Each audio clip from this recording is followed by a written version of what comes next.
menjadi gurun pasir. Nah, pada saat itu mereka sangat tidak menyukai anak-anak wanita karena mereka berpikir bahwa wanita itu lemah, tidak mampu berperang, dan juga tidak dapat melakukan pekerjaan yang berat.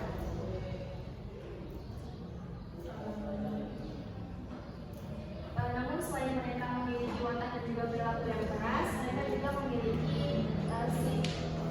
jiwa seni sastra yang tinggi, yaitu pada bidang sajak dan juga syair. Label jahili yang diberikan kepada masyarakat Arab Islam bukan berarti mereka tidak memiliki kebaikan sama sekali dari umat mereka, tetapi mereka juga memiliki akhlak yang mulia dan juga budaya-budaya positif. Nah, apa saja? Yang pertama itu ada tradisi keilmuan. Jadi masyarakat Arab Islam sudah bisa mengembangkan ilmu pengetahuan, yaitu ilmu astronomi yang pada saat itu ditemukan oleh orang-orang Babilonia. Yang kedua, berdagang. Masyarakat Arab yang tinggal di perkotaan atau disebut dengan Abu Hadar, mereka hidup dengan berdagang. Kehidupan ekonomi mereka ditentukan oleh kualitas mereka saat berdagang.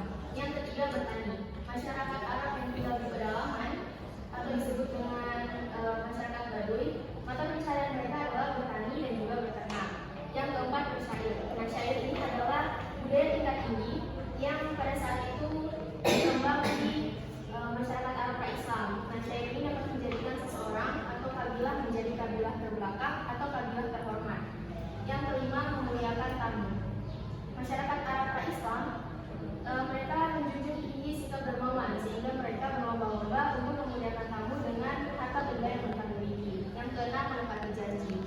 Jadi orang Arab itu berpikir bahwa janji itu adalah hutang yang harus mereka bayar, sehingga jika mereka tidak menepati janji, maka itu akan menjadi aib bagi hidup mereka. Oke, poin kedua yang kita bahas yaitu substansi dan juga strategi dakwah Rasulullah SAW pada periode Mekah. Yang pertama ada strategi dakwah secara sembunyi-sembunyi. Rasulullah memulai dakwah secara sembunyi-sembunyi ini lalu menyeru kepada manusia untuk beriman kepada Allah SWT, menganut agama tauhid dan juga mengenalkan bahwa Tuhan itu hanya satu, yaitu Allah SWT. Beliau melakukan dakwah secara sembunyi-sembunyi ini untuk menghindari munculnya konflik yang ada di kalangan masyarakat. Beliau melakukan dakwah, memulai dakwahnya hanya pada keluarga dan juga kerabat-kerabat terdekatnya. Dakwah secara sembunyi-sembunyi ini berlangsung selama kurang lebih 3-4 tahun. Beliau dibekali dengan pengetahuan dasar tentang sifat-sifat Allah dan juga mengenai dasar akhlak Islam. Yang kedua, strategi dakwah secara terang-terangan. Kurang lebih sekitar 3-4 tahun lamanya Rasulullah berdakwah secara sembunyi-sembunyi di rumah sahabat Arqam bin Abi Al-Arqam. Pada saat itu penduduk Mekah sudah mulai beriman dan sudah mulai mengetahui adanya agama baru yang dibawa oleh Rasulullah, sehingga namun mereka sangat menentang agama tersebut karena sangat bertentangan dengan agama dan budaya mereka. Terus pada saat itu turunlah Quran surah Al-Hijr ayat 94. Ada yang bisa bacakan artinya?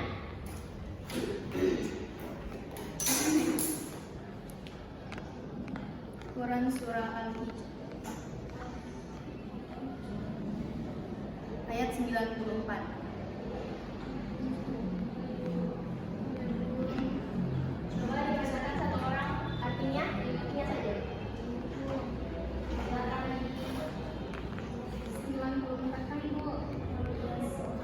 Artinya, maka sampaikanlah Muhammad secara terang-terangan segala apa yang diperintahkan kepadamu dan berpalinglah dari orang yang musyrik. Nah, dengan turunnya ayat tersebut, Rasulullah mulai berdakwah secara terang-terangan. Nah, keberhasilan Rasulullah dalam berdakwah ini menjadikan para kaum kafir Quraisy ini melakukan sisaan kepada Rasulullah dan juga para pengikutnya. Namun di tengah-tengah keberjaman kaum kafir Quraisy ini menyiksa Rasulullah, ada 2 orang terkuat dari kaum kafir Quraisy yang masuk Islam, yaitu Hamzah bin Abdul Muttalib dan juga Umar bin Khattab, sehingga membuat para kaum kafir Quraisy ini kesulitan untuk menghentikan Rasulullah berdakwah. Oke, poin ketiga yang akan kita bahas yaitu peristiwa-peristiwa penting dalam dakwah Rasulullah. Yang pertama ada peristiwa hijrah ke Habasyah. Nah, kenapa mereka memilih hijrah ke Habasyah? Karena pada saat itu kaum muslimin sudah mulai merasakan siksaan dan juga penderitaan, dan juga Rasulullah belum bisa melindungi mereka, sehingga Rasulullah menyuruh kaum muslimin untuk hijrah ke Habasyah karena di sana ada raja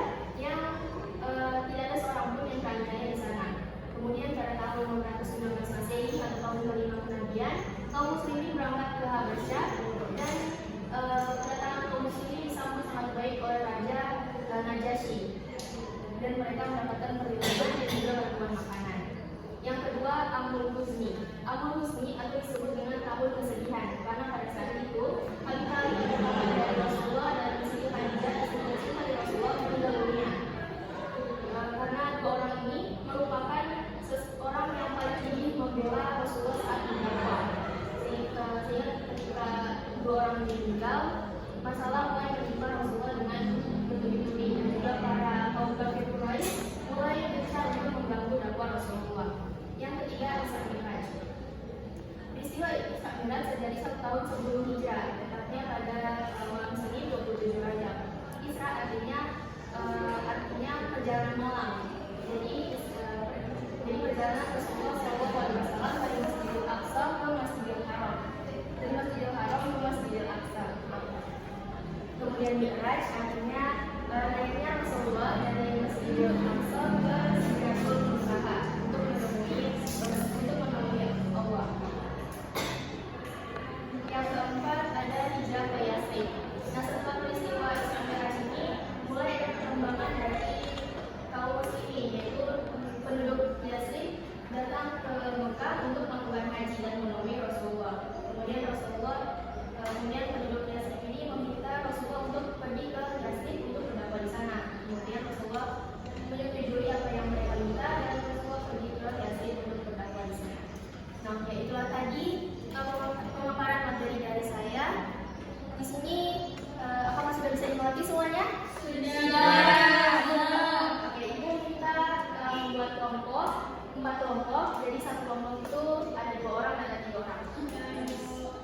Nadila dengan Dendi, Renita dengan Rara, Lisa dengan Nurul, dan Alisha dan Ia dengan Zazza.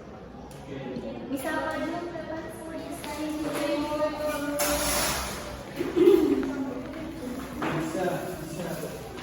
Yes.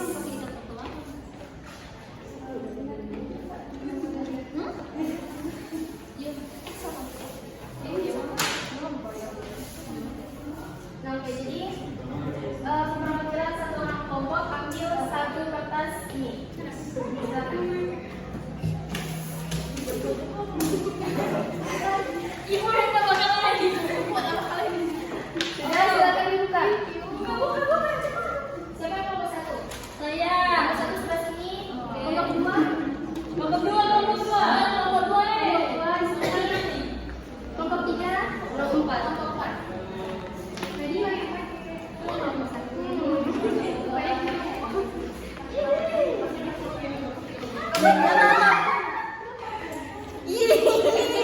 Oke, di dalam kertas itu ada pertanyaan dan silakan kalian diskusi selama saya kasih waktu 5 menit untuk menjawab pertanyaan yang ada di kertas itu. Silakan mulai. Nah, oke. Sudah mendapatkan jawabannya? Sudah. Oke, silakan kepada kelompok 2 untuk menjawab. Nah, di sini kan menjelaskan secara singkat tentang dakwah Rasulullah. Nah, strategi dakwah Rasulullah itu ada 2. Pertama secara sembunyi-sembunyi dan yang kedua adalah secara terang-terangan.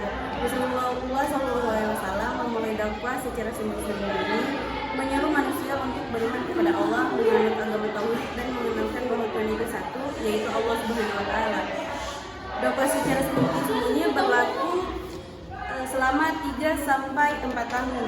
Terus dakwah terang-terangan 3 tahun lamanya Rasulullah berdakwah secara sembunyi di rumah sahabat Arkam bin Abi al-Arkam. Penduduk Mekah banyak yang sudah mengetahui dan mulai membicarakan agama baru yang beliau bawa. Mereka menganggap agama itu sangat bertentangan dengan agama nenek moyang mereka. Pada waktu itu turunlah wahyu yang memerintahkan kepada beliau untuk melakukan dakwah secara terbuka dengan terang-terangan kepada seluruh masyarakat. Nah, Allah berfirman dalam Quran surat Al-Hajj ayat 94. Al-Hijr ayat 94. Oke, terima kasih pada kelompok 2 sudah menjawab. Silakan di pause dulu.